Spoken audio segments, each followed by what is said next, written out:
Only by His grace that we can even again gather today, fellowship, and worship Him.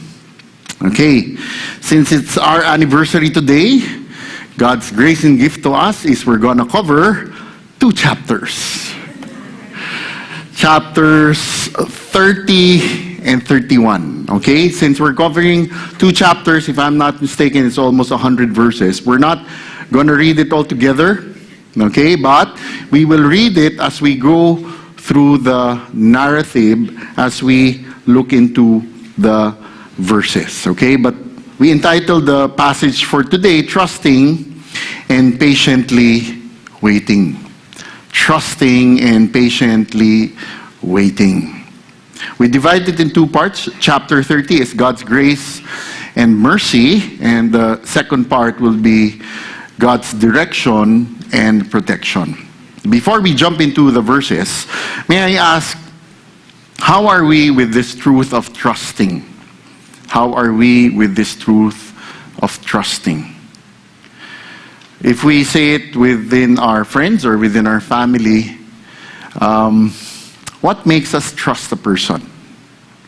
What makes us trust a person? How about this? Here's another question. How patient are we?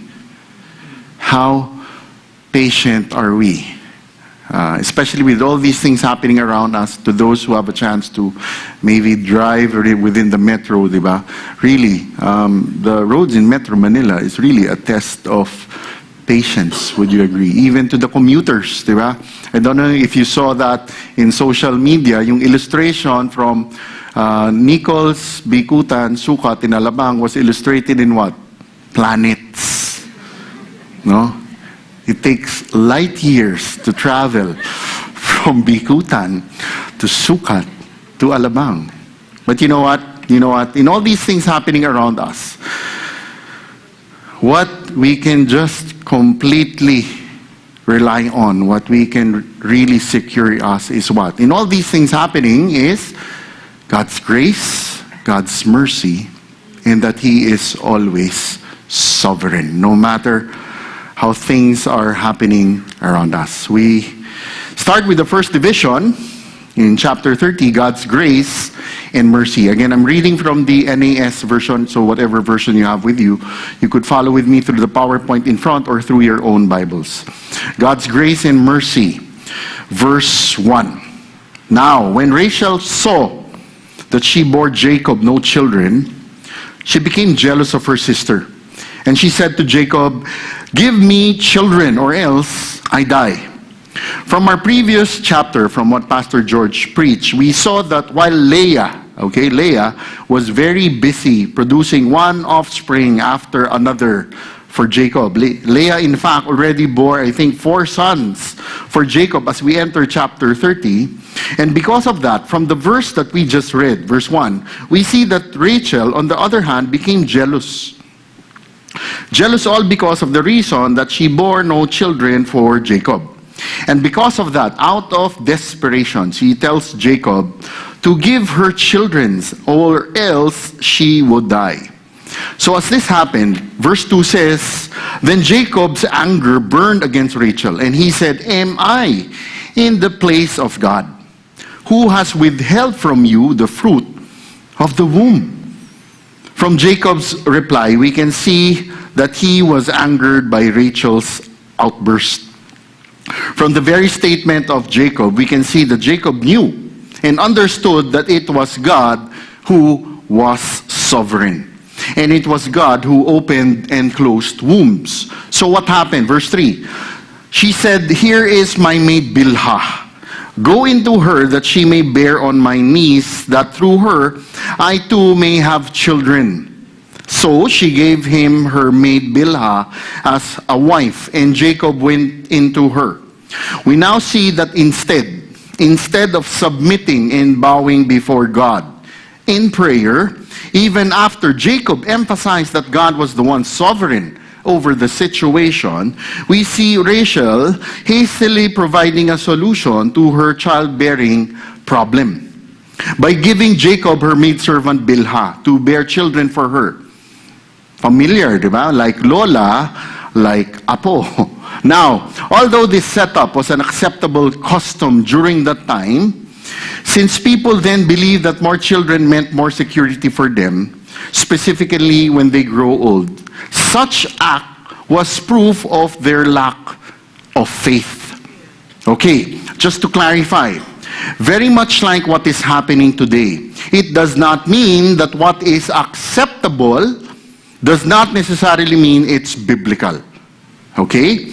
It does not mean that what is acceptable by the society or the culture does not necessarily mean it's biblical. And we'll cover more of this later.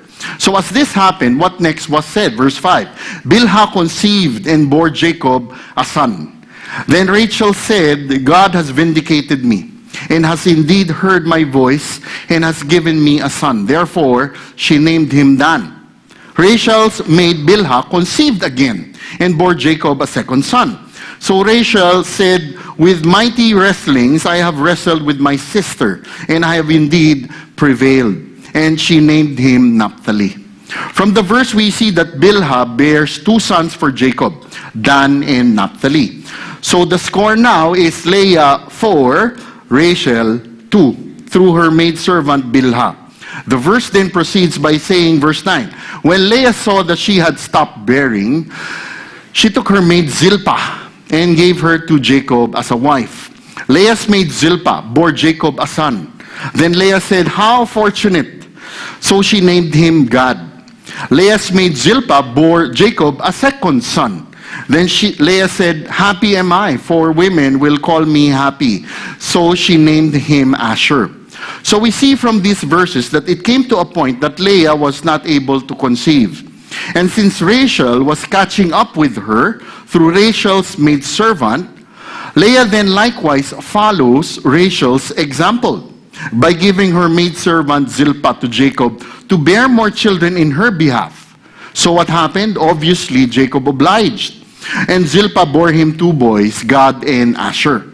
Brethren, brothers and sisters, in all this, we can see that despite human efforts, despite being driven by wrong motives and selfish desires, we still see God's grace towards Rachel, Leah, and even Jacob.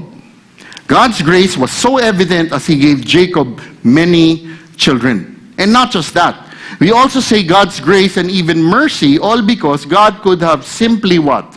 Stopped the bearing of children for all of them. And just let them suffer. But God in his grace didn't do that. Why? For God is sovereign. And his ways are beyond our understanding.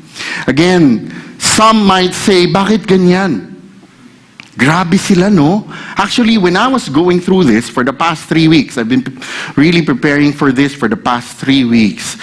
My immediate reaction to all these things happening, wow, this is so different. This is so disturbing. But you know what? Brothers and sisters, let me give you a context and background. During that time, in that medieval culture, regarding women, okay, during the time, yung culture na yun, the women, what happened was, they really didn't have any way to live a livelihood. Wala silang way during the time. So if you were not married, what happened was, it's either you ended up as a slave or the men raped you. That's what happened during the time. And what we see here during the time was these men had multiple wives. Now, just to clarify, okay? Pastor Dennis even talked to me, even as before I went to this pulpit this morning, just to clarify, okay? God, nagiging life verse ito ng maraming mga tao ngayon. They would say, you see, in the Old Testament, God allowed polygamy. You know what? No. If you look at Genesis and go to the New Testament, God does not teach polygamy. God teaches clearly monogamy.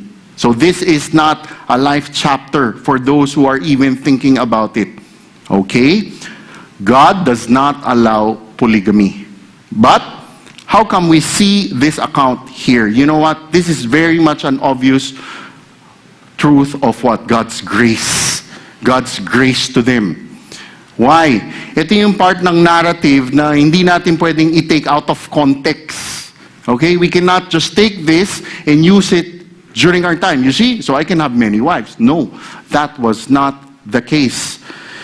Surprisingly, even if we do those things that God does not want us to do, very much like what we see here, it seems, diba, that we even get away with it during our time. Can you even think about it? We sin, and yet parang wala tayong nakikitang discipline. You know what, brothers and sisters, that is just God's grace and mercy to us. But mind you, as a warning to us, even if we don't see an immediate discipline from God, for the sinful compromises that we do, for sure, there will be consequences that most likely would not be pleasant. Very much like the things that we will see in the later life of Jacob. Okay, brothers and sisters? Again, Pastor George emphasized this last week, and we again emphasize it this week. So now, the score is what? 6-2. Parang basketball. And because of this, with Leah leading by 4, Rachel becomes very desperate. What then happened? Verse 14. Now in the days of wheat harvest, Reuben went and found mandrakes in the field, and brought them to his mother Leah. Then Rachel said to Leah, please give me some of your son's mandrakes. From these verses, we see that the story continues with the account of Reuben, Jacob's eldest, from Leah, chanced upon some mandrakes in the field. From the verse, we can somehow say that Reuben knew that these mandrakes were prized by women.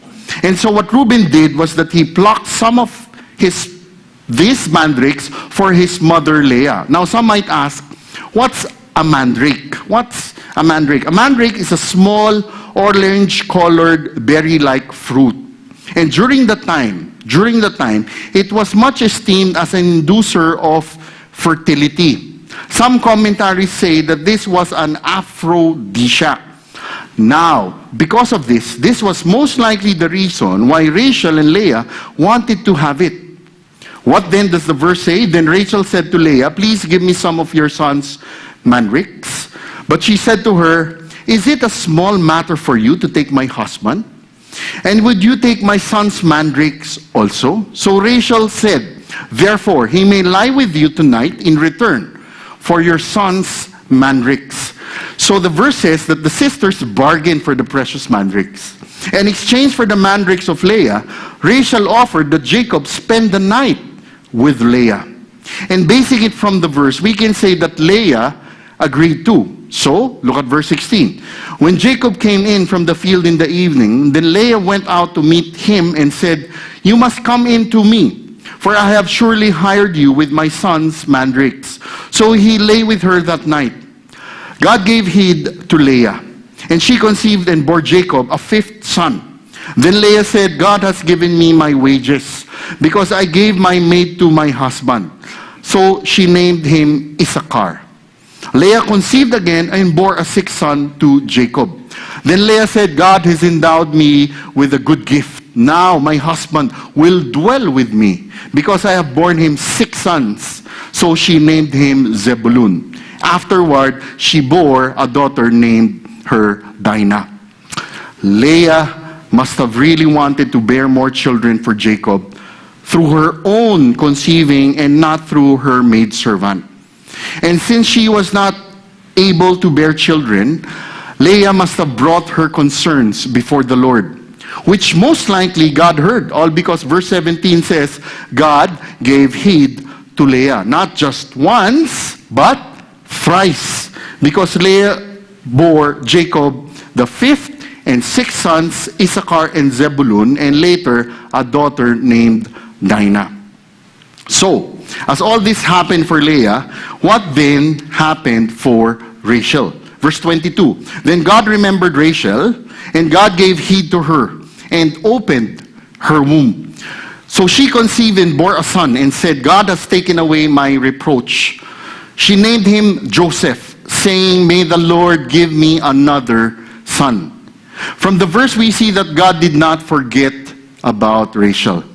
God remembered Rachel. And how did God remember Rachel? God miraculously opened Rachel's womb. Rachel was able to finally conceive and gave birth to her first son, Joseph. Okay. Just want to again clarify, it was not the mandrakes that was responsible for the birth of Joseph. Okay? Just to clarify. Clearly from the verse, we see that God in His compassion blessed Rachel by removing her reproach in God's time. Not in Rachel's way, not by her scheming, not by her superstitious practices, but all in God's time, in God's way, for only God can open a womb. Brothers and sisters, when we really think about it, God has His own unique agenda for each of us. Would you agree? God has His own unique agenda for each of us. It's so unique for every individual. In the passage that we are covering, we see that God was drawing Leah to Himself in her misery, while at the same time changing her heart. And as God did this, notice that God didn't change her situation. What was her situation? What was her concern? She was still the same unloved wife, right? The number 2 in the heart of Jacob. Ganun palagi yung situation niya.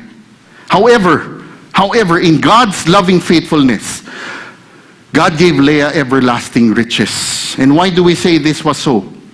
Leah was the mother of Jacob's eldest son. Who was that? Reuben. So important to have the firstborn male son. Not just that. She also bore Levi. And who was Levi? Levi was the one whom God chose to form the line of priests.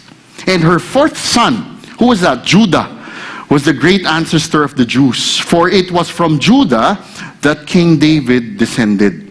And likewise, it's from his lineage that the greatest king, the Lord Jesus Christ, was born. So that was what was happening for Leah. And as all of this happened through Leah, we also see that God was also at work with whom? Rachel. Continuously at work. As He was removing some of the rough edges on Rachel's life. God was teaching her that God is sovereign over her situation. And it is He who determines when and how to bless. And we see this as God opened her womb to bear a son and called him Joseph. Clearly, from the life of Rachel, we see that God trains us through tough times of waiting. Brothers and sisters, may I ask, what difficult situation or even situations are we going through right now that it seems to be really like it's already forever? And that it's not going to change. It's not going to end. It's not going to end. What situation or situations are we going through right now? That it seems to be taking already forever. And by sight, parang walang katapusan ito. It's really impossible. The question is, how are we responding? How are we responding? What do you think God is teaching? What do you God is telling us in that very situation? Diba si Leah, she felt unloved. How about si Rachel? Her situation was really impossible if God didn't open her womb. How about us? How are we responding? I don't know what challenges are we facing right now. I don't know what trials. It could be because of finances. It could be because of a health concern. It could be because of a relationship that seems to be impossible. How are we responding in that situation? Are we what? Complaining to God? Are we blaming even God or blaming even others? The question is, how are we responding?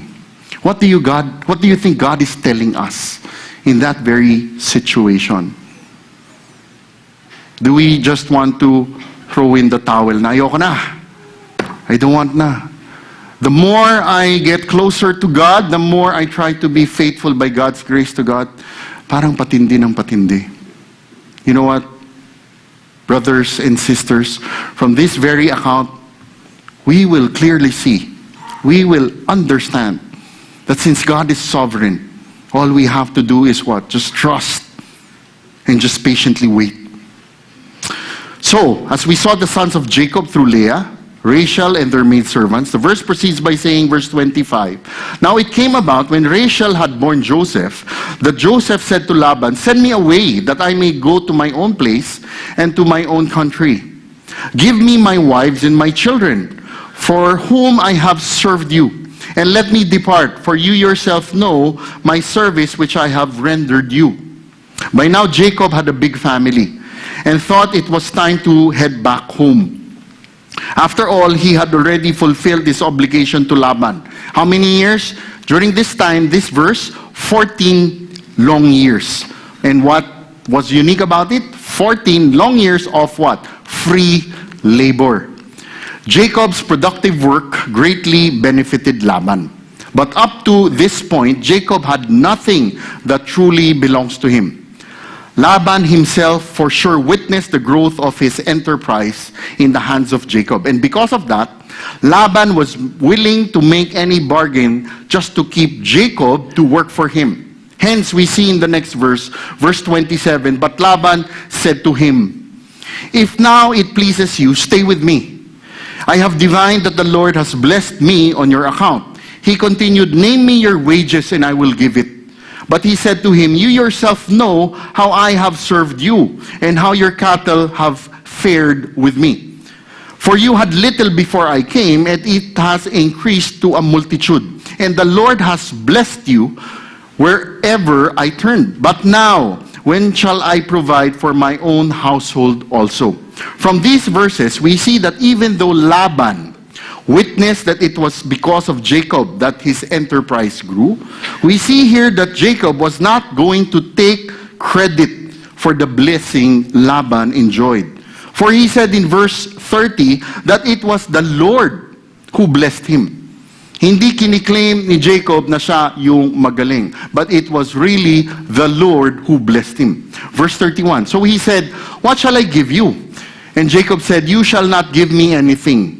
If you will do this one thing for me, I will again pasture and keep your flock.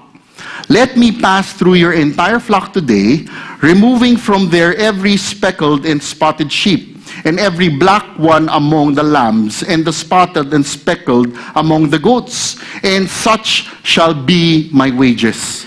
So my honesty will answer for me later, when you come concerning my wages. Everyone that is not speckled and spotted among the goats, and black among the lambs, if found with me, will be considered stolen. Laban said, good, let it be according to your word. From these verses, we see that Jacob proposes that he will continue to care for Laban's flocks. And the wages that he will receive will be the present and future unborn animals that had markings, yung speckled and spotted. Yun yung mapupunta lang kay Jacob, which were probably the ones that Laban was not interested in. And also, most likely, yung speckled and spotted, most likely composed the small portion or the minority of his livestock population. And not just that, Jacob even offered to do the work of weeding out the marked animals. Jacob volunteered to separate it so that it will be easy to distinguish which animal belonged to whom. So, because of the very advantageous proposition that benefits who? No one else but Laban. Obviously, Laban agreed to Jacob's proposal. But true to Laban's deceitful character, hindi nagbabago si Laban. He was already 10 steps ahead of Jacob. Look at verse 35. So he removed on that day the striped and spotted male goats and all the speckled and spotted female goats, every one with white in it, and all the black ones among the sheep, and gave them into the care of his sons. And he put a distance of 3 days' journey between himself and Jacob. And Jacob fed the rest of Laban's flocks. So what did Laban do? Laban proceeded to sort and separate the spotted animals and sent them to his other sons. Ano ginawa niya? Tinago lahat yung dapat mapupunta kay Jacob. And so because of this, what happened? Jacob was left with nothing to breed. Nothing to breed with the type of animals that he agreed to own from Laban's flock. So Jacob now was faced with a nearly impossible situation. However, although it would seem that the odds were against Jacob, Jacob never changed the terms of his agreement with Laban. He remained silent. He persevered, and by faith, he simply depended on God. Wala nga tayong makikita sa account na nagalit siya sa ginagawang deceitfulness ni Laban. Jacob completely depended on God, who can turn around even the most impossible and hopeless situation. May I ask, how about us? How about us? Oftentimes, we do things on our own instead of trusting and waiting on God. Are we like that? And because of not patiently waiting, not trusting God, what happens? We compromise. We compromise. We think that our ways are better than God's ways. How are we with this? Or, pagka merong ganito, may ginawang mali sa atin, our immediate response is what? Labanan ko nga ito. Are we like that? Or are we like Jacob? More so, are we like the Lord Jesus, who did not even, what? Complain. So, because of this, what did God do? What did God do for Jacob? God did help Jacob by appearing in a dream, which we will see later in verse 31, in chapter 31. And amazingly, in that dream, God gave Jacob a promise and glimpse of what was to happen. And we would actually see in the next verse the fulfillment of this promise. Look at verse 37. Then Jacob took fresh rods of poplar and almond and plane trees and peeled white stripes in them, exposing the white which was in the rods. He set the rods which he had peeled in front of the flocks in the gutters, even in the watering troughs, where the flocks came to drink. And they mated when they came to drink. So the flocks mated by the rods, and the flocks brought forth striped, speckled, and spotted. Jacob separated the lambs and made the flocks face toward the striped and all the black in the flock of Laban, and put his own herds apart, and did not put them with Laban's flock. Moreover, whenever the stronger of the flock were mating, Jacob would place the rods in the sight of the flock in the gutters, so that they might mate by the rods. But when the flock was feeble, he did not put them in. So the feebler were Laban's, and strongers were Jacob's. So the man became exceedingly prosperous, and had large flocks, and female and male servants, and camels and donkeys. Brethren, if we really think about it, we can safely say and conclude that Jacob was already an expert in taking care and breeding these animals. Would you agree? Why do we say so? Like what we learned in the previous chapters, Jacob was the one involved in the care of his father's animals for most of his life, 90 years. Yun ang ginagawa ni Jacob. And to add to that, Jacob was also the one in charge of Laban's livestock for the past 14 years. Now, because of that, we can safely say that for sure, Jacob knew that when one rare, marked animal was born, he could then begin to breed that marked animal selectively to produce flocks and herds and marked animals. Actually, science itong pinapakita dito. This is all about genetics, and I won't go into that. Simply saying, pag lumabas na yung marked animal na yon, separate that, put it with another marked animal. Another marked animal, separate that, put it to breed. You know what, brothers and sisters? We can safely say that for sure, Jacob knew that when one rare marked animal was born, he could then start the process of breathing. The marked animal was in no way inferior physically to the normally marked. So what did Jacob do? Based on the verses, Jacob had a way to stimulate and start the breathing process by the method that may be superstitious or strange to us. What was that method? Because of Jacob's experience with herds for so many years, it is highly likely that he learned from experience that when the bark of the poplar, almond, and plane trees were peeled and was placed near the gutter of the watering troughs, there was this like stimulant that was released in the water that triggered the animals to actually breathe.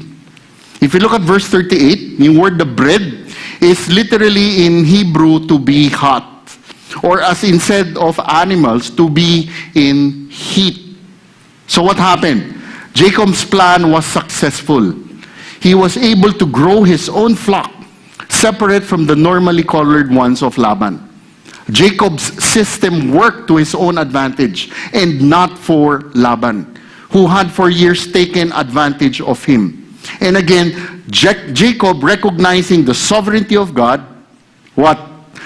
Gave all God the credit for his efforts and success. Brethren, the entire time Jacob was in Padam Aram, Jacob faced various trials that led to the strengthening of Jacob's faith. All the things that happened in Padam Aram sharpened Jacob's focus on God. Jacob's faith was often tested. Each time Laban took advantage of him. However, in the midst of difficulty, God was always with Jacob. And Jacob knew this. He always remembered this. He knew that whatever situation was, God was always in control. And not just that, we clearly see as he continued, as God continued to build his faith, what did Jacob do? He just simply persevered. Brethren, God disciplines and sanctifies those he loves for our good in his glory. Very much like Jacob, like what we said earlier, God allows us to go through difficult situations to test us, to strengthen us, and to really sanctify us. And in these hard times that we learn to what? Really cling on to God. And as we cling on to God, that is in these times that we learn wonderful things about him.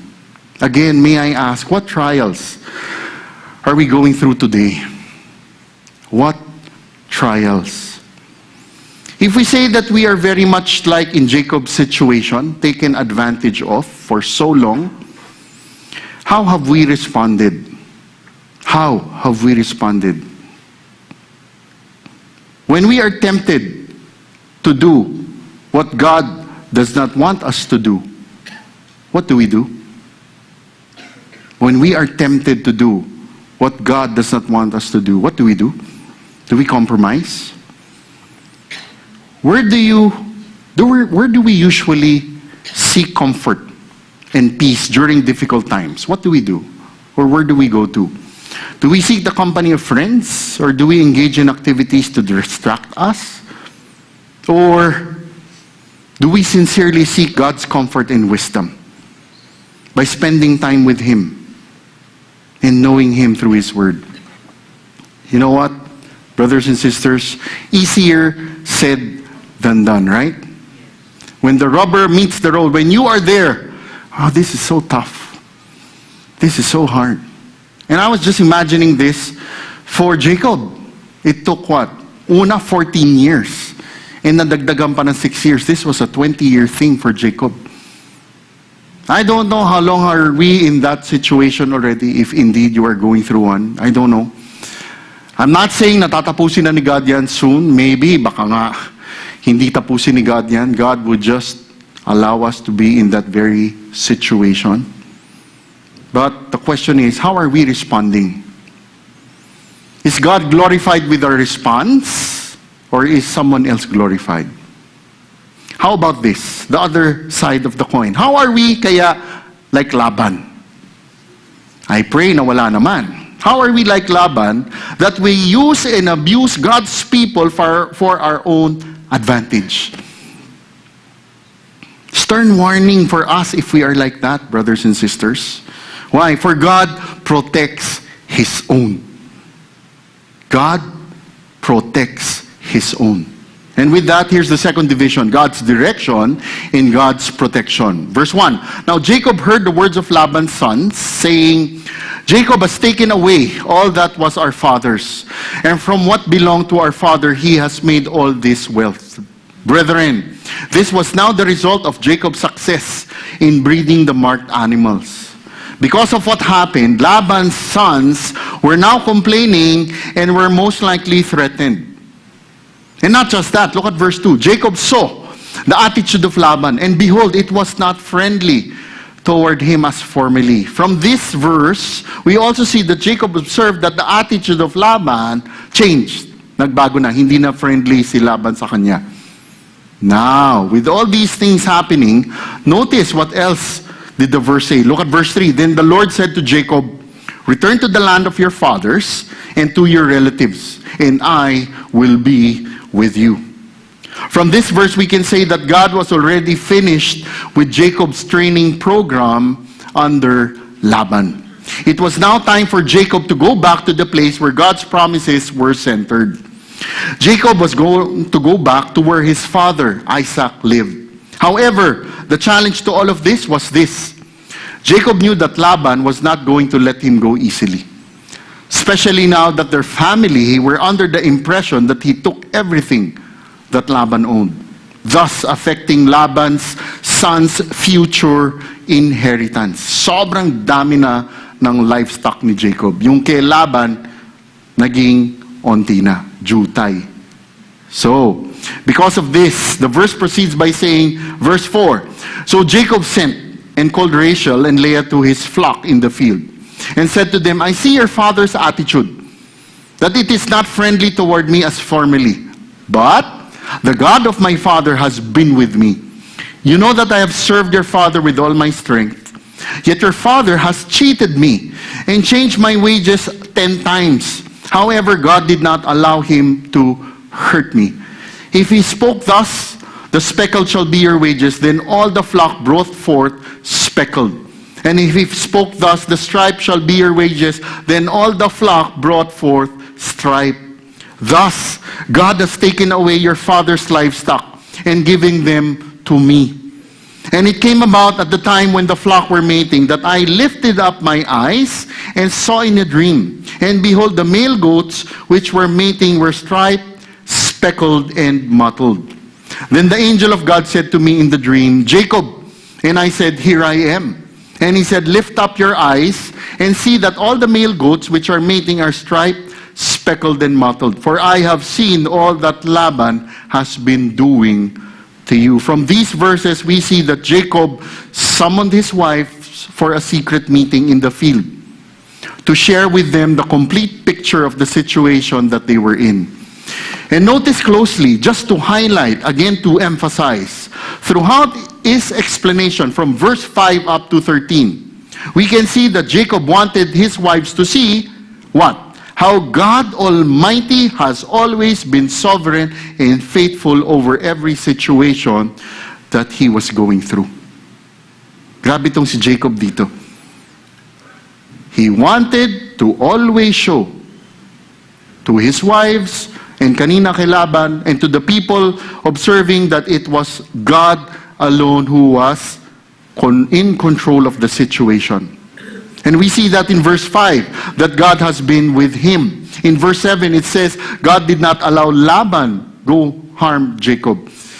In verse 9, God took away Laban's livestock and were given to him. Indeed, from these verses that we just mentioned, we can see that God was faithfully involved in the life of Jacob.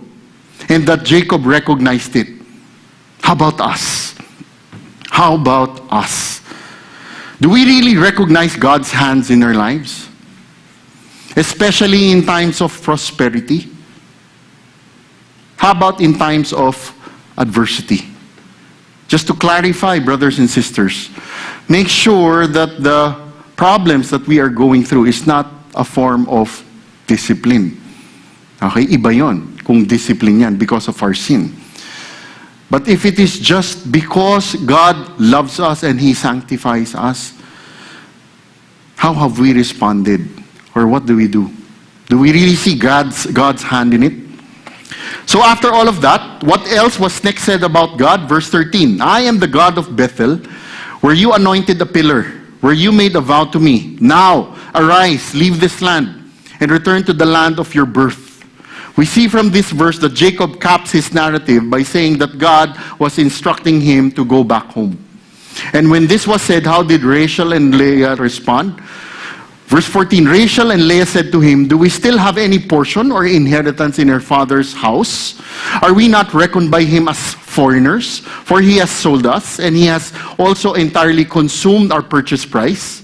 Surely all the wealth which God had taken away from our father belongs to us and our children. Now then, do whatever God has said to you.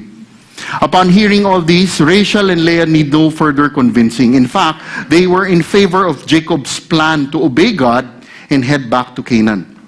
From the words of Rachel and Leah, from verse 14 to 16, we can see that they resented how their father treated them, since they were treated as foreigners instead of daughters and were sold, which led to the fact that they had no more inheritance to speak of.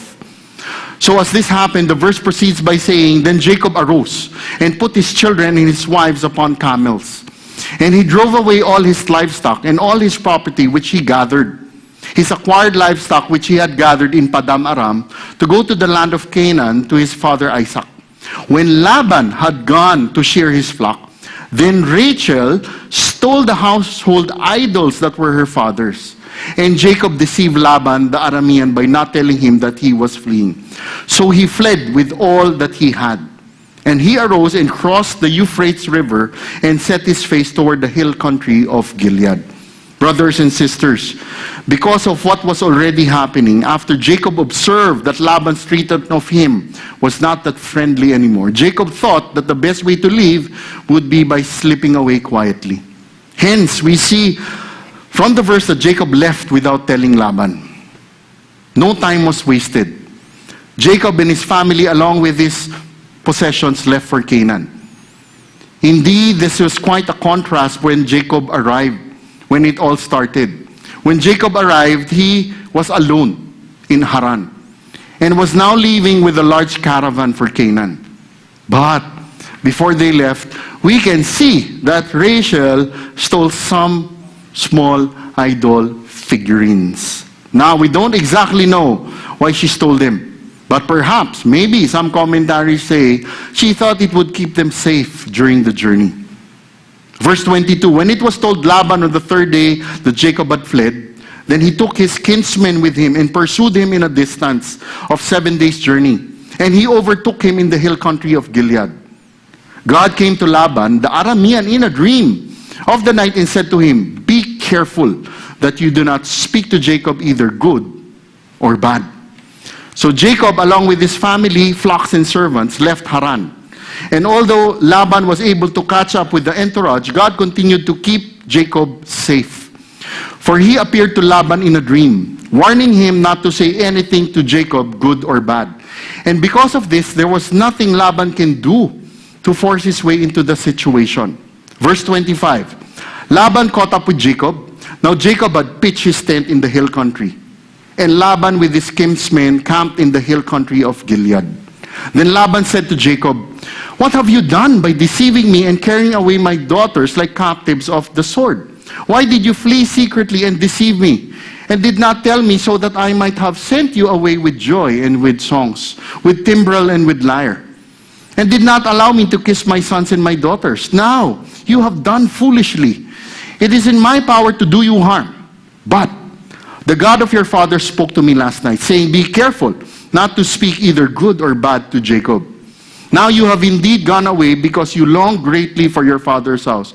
But why did you steal my gods? From the verse we see, Laban breaks out into a sentimental yet hypocritical speech. A hypocritical speech about not being able to say goodbye. And as he said this, Laban then also asks Jacob as to why did he steal Laban's gods. And how did Jacob respond? Verse 31. Then Jacob replied to Laban, because I was afraid. For I thought that you would take care of your daughters from me by force. So that was Jacob's response to Laban's first question. Now for the question about Laban's gods being stolen, Jacob responds by saying, the one with whom you find your God shall not live. In the presence of our kinsmen, point out what is yours among my belongings and take it for yourself. For Jacob did not know that Rachel had stolen them. So Laban went into Jacob's tent and into Leah's tent and into the tent of the two maids, but did not find them. Then he went out to Leah's tent and entered Rachel's tent. Now Rachel had taken the household idols and put them in the camel's saddle, and she sat on them. And Laban felt through all the tent, but did not find them. She said to her father, let not my lord be angry that I cannot rise before you, for the manner of women is upon me. So he searched but did not find the household idols. Then Jacob became angry and contended with Laban. And Jacob said to Laban, what is my transgression? What is my sin that you have hotly pursued me? Though you have felt through all my goods, what have you found of all your household goods? Set it before my kinsmen and your kinsmen, that they may decide between us two. These 20 years I have been with you. Your ewes, your female goats have not miscarried, nor have I eaten the rams of your flocks. That which was torn of beasts I did not bring to you. I bore the loss of it myself. You required it of my hand, whether stolen by day or stolen by night. Thus I was. By the day heat consumed me, and frost by night, and my sleep fled my eyes. These 20 years I have been in your house. I served you 14 years for your 2 daughters and 6 years for your flock, and you changed my wages 10 times. If the God of my father, the God of Abraham, and the fear of Isaac have not been for me, surely now you would have sent me away empty-handed. God has seen my affliction and the toil of my hands, so he rendered judgment last night. From these verses, we read that Jacob denied that he stole Laban's gods. Jacob even told Laban to search for it, but Laban and his men did not find it. Nothing was found. And because of this, the verse also says that Jacob even rebuked Laban for his accusation. And not just that, as Jacob rebuked Laban for the accusation, Jacob also revealed Laban's unfair treatment despite his faithful and honest service for 20 years. Now, because of this, notice how Laban responded. Then Laban replied to Jacob, the daughters are my daughters, and the children are my children, and the flocks are my flocks. And all that you see is mine.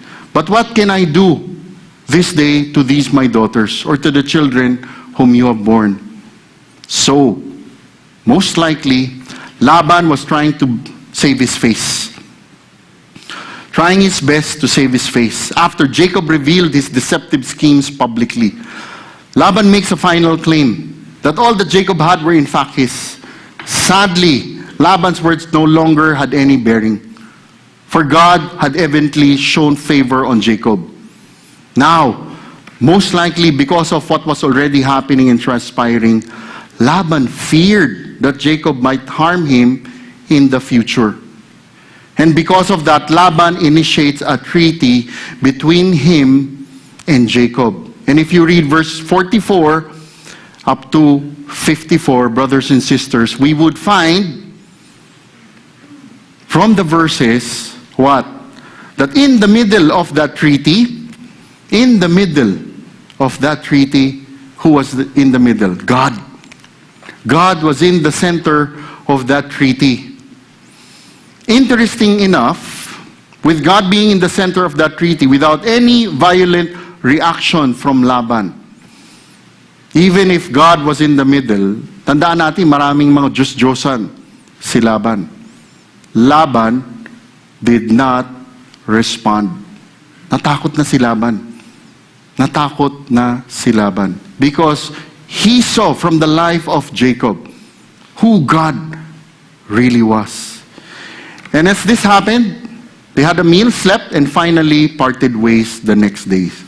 So, what truth can we learn from all of this? What truth can we learn from all of this? Brothers and sisters, we see here clearly, God really protects His own. God protects His own. I don't know what you're going through. But you know what? God is telling us, God is teaching us, let's just trust. Let's just obey. Let's just patiently wait. For when God directs, God also protects. And here's a very important truth that we can learn. God's purposes can never be thwarted by human opposition. Nothing can deter what God has already determined. Why? Saan papunta lahat ito? This all points towards the cross. Papunta lahat ito doon. In our depravity, God in His providence used man's depravity. And covering all of that was what? God's grace and God's mercy. So, with all the truths that we learn from this account about God, that it should really give us comfort as we face the various trials in our life. Brothers and sisters, let's pray. Let's pray that every decision that we make, every choice and step that we take, that it truly honors and glorifies God alone.